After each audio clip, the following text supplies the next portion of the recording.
Assalamualaikum warahmatullahi wabarakatuh. Selamat datang kembali di channel cerita horor Bendy Story. Siang itu langit solangkan menampakkan cahayanya. Matahari pun terhalang derasnya hujan. Pak Kusmin masih tertunduk lemas di warung soto miliknya. Sepi, senyap, hanya suara jam dinding yang memekikkan telinga. 3 jam sudah Pak Kusmin masih sabar menunggu pelanggannya. Tapi kenyataan itu masih sama. Tak ada pelanggan yang memampir di warung soto miliknya. Hingga waktu pun menjelang malam. Dan kejadian itu sering dialaminya semenjak kakaknya membuka warung di sebelahnya. Hanya kesabaranlah yang menjadi pondasi agar warung soto miliknya tetap berdiri. 3 tahun pun berlalu. Warung soto milik Pak Kusmin semakin sepi. Hutang mulai menumpuk di mana-mana. Bahkan Pak Kusmin dan istrinya mulai menjual barang-barang berharga milik mereka. Sudah jatuh gini tertimpa tangga. Istri Pak Kusmin mulai sakit-sakitan dan divonis terkena penyakit kanker ganas. Mau tak mau, Pak Kusmin harus merelakan rumahnya untuk dijual untuk pengobatan istrinya. Kontrakan rumah 4x4 itu pun menjadi tempat satu-satunya istirahatnya saat ini. Cibiran mulai tersungging dari mulut tetangga.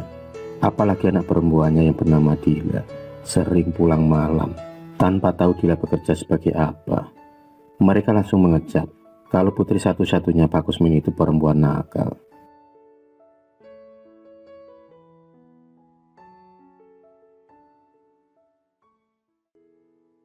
Pak Kusmin sendiri dilahirkan hanya 2 bersaudara, dia dan kakaknya. Tapi Pak Langit dan Bumi, Pak Kusmin memiliki sifat yang sangat berbeda dengan Pak Rusdi, keluarga satu-satunya yang dimilikinya saat ini. Pak Rusdi seolah acuh dengan kondisi adiknya saat ini. Sifat sombong yang dimilikinya sering dijadikan bahan untuk bisa mengolok-olok Pak Kusmin. Tahun pun berganti tahun, kondisi Pak Kusmin semakin parah. Tak ada lagi orang yang mau menolongnya. Hingga tiba-tiba Pak Kusmin bermimpi didatangi oleh laki-laki tua berjenggot lengkap dengan goblok usangnya. Di dalam mimpinya itu Pak Kusmin akan mempunyai harta melimpah asal mau menuruti kata-katanya. Awalnya Pak Kusmin mengabaikan dan menganggap hanya bunga tidur saja. Tapi anehnya mimpi itu masih sering muncul hingga 4 malam berturut-turut. Disinilah iman Pak Kusmin dipertaruhkan. Secara diam-diam Pak Kusmin mencari tahu akan siapa sosok kakek tua di dalam mimpinya. Dan entah bagaimana, tiba-tiba saja laki-laki yang bernama Mbah Sinto itu muncul di hadapan Pak Kusmin yang sedang kebingungan. Dan dengan sekejap, Pak Kusmin berada di gubuk tua di area hutan jati. Dengan asap menyan yang masih mengepul, Mbah Sinto seolah meniupkan sesuatu di area matanya. Hingga Pak Kusmin pun hanya menganggukkan kepalanya saat Mbah Sinto mengajukan persyaratan.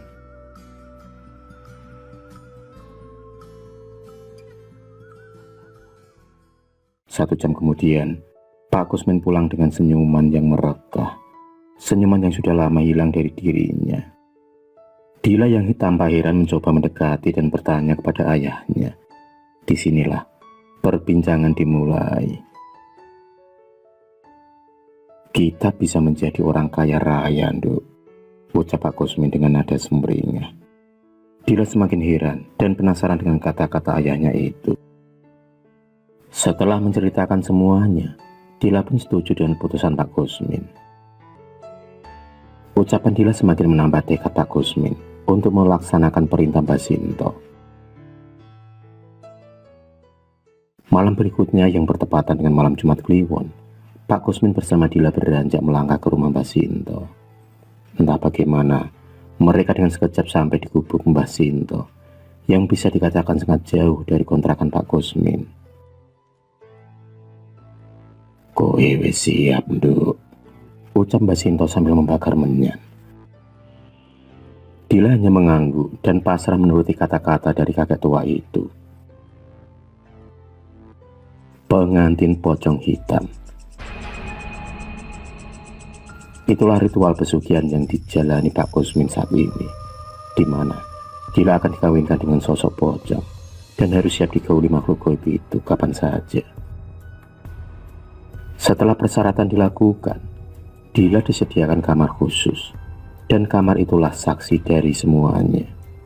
Gelap, tanpa ada cahaya sedikit pun, tapi Dila dapat menikmati sensasi malam pertamanya dengan suaminya. 3 jam kemudian Mbak Sinta mengetuk pintu kamar dan melihat Dila yang bermandikan keringat. Segera Mbak Sinta menyuruhnya mengelap sisa-sisa lendir di tubuhnya untuk nanti dijadikan kuah soto dengan cara mencampurkannya. Pulanglah dan lihat di atas kasurmu, Nduk, kata Mbak Sinta. Menurut penjelasannya, sosok pocong yang kini sudah menjadi suami gaibnya itu akan memberikan harta yang melimpah setelah usai melakukan hubungan badan. Dan sisa-sisa lendirnya bisa dicampurkan ke dalam kuah soto yang dapat membuat laris dagangan Pak Kusmin sendiri. Tapi semua harta yang didapat hanya Dila yang berhak, karena dia sebagai istrinya. Kalaupun nanti ada orang yang diam-diam tahu atau sengaja merebut harta Dila, maka suami atau si pocong hitam itulah yang akan bertindak.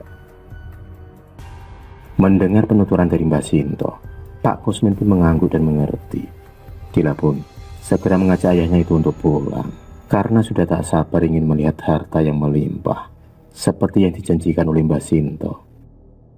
Dan benar saja, sesampainya di rumah, Dila melonjak kegirangan karena melihat sekepok uang serta pileon emas yang gemerlap di atas kasurnya. Setelah perkawinan gaib itu terjadi, kondisi perekonomian Pak Kusmin mulai membaik, bahkan 10 kali lipat dari sebelumnya. Warung sotonya pun kini dibanjiri pengunjung berkat lendir dari si pocong hitam itu sendiri. Kondisi istri Pak Kusmin pun berangsur mulai membaik berkat pengobatan alternatif yang lumayan mahal. Penampilan Dila seorang putri, wajahnya cantik terawat dan lengkap dengan aksesoris yang melekat di tubuhnya.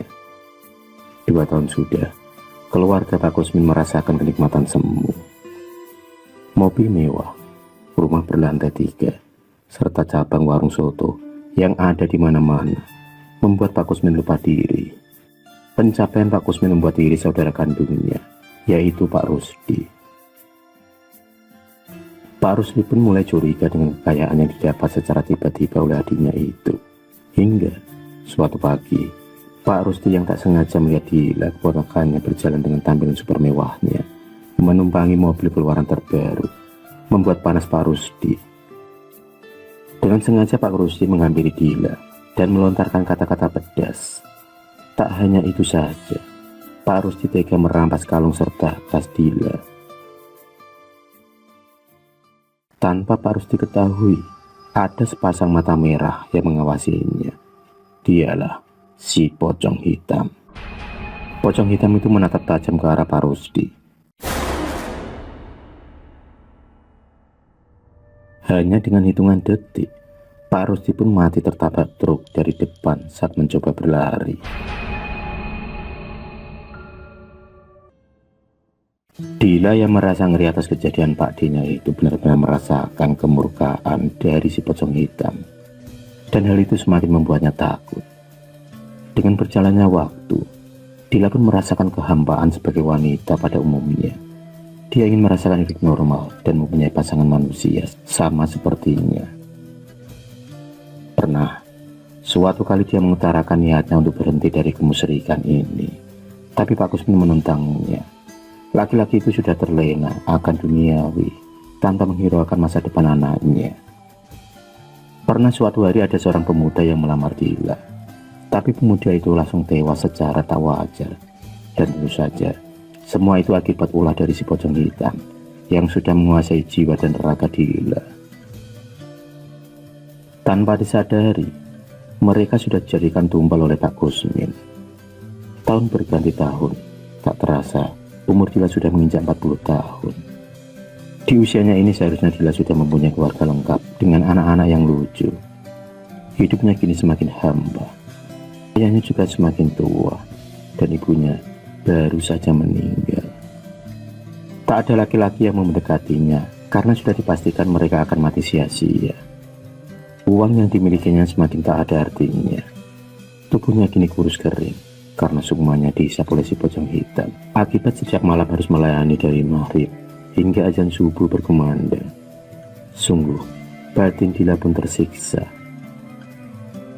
Hari itu Dila sudah bertekad bulat untuk menghentikan penyiksaan ini. Dia pun mendatangi Mbak Sinto, meminta untuk memutuskan perjanjian dengan setan tersebut. Tapi silanya rumah Mbak Sinto lenyap beserta orangnya. Kini tak ada lagi yang mau mendekati Dila, dan itu artinya tak ada lagi tumbal untuk pesugihannya. Karena sudah 2 purnama Pak Kusmin tak menyediakan tumbal, akhirnya Pak Kusmin lah yang menjadi korban. Dia ditemukan mati secara mengenaskan di kamarnya sendiri. Dila pun semakin depresi dengan semua hal yang terjadi. Tingkahnya seperti orang yang tak waras. Setiap hari Dila menguji diri di kamar, dan jalan satu-satunya untuk menghilangkan kemusyrikannya itu, dia pun kemudian mati bunuh diri. Sampai sekarang rumah yang berlantai 3 itu dibiarkan terbengkalai oleh warga sekitar. Mereka tak berani mengusik, apalagi masuk ke dalam rumah, karena menurut penuturan para warga sekitar, rumah itu sering terlihat penampakan sosok pocong, dan juga sering terdengar suara rintihan orang menangis.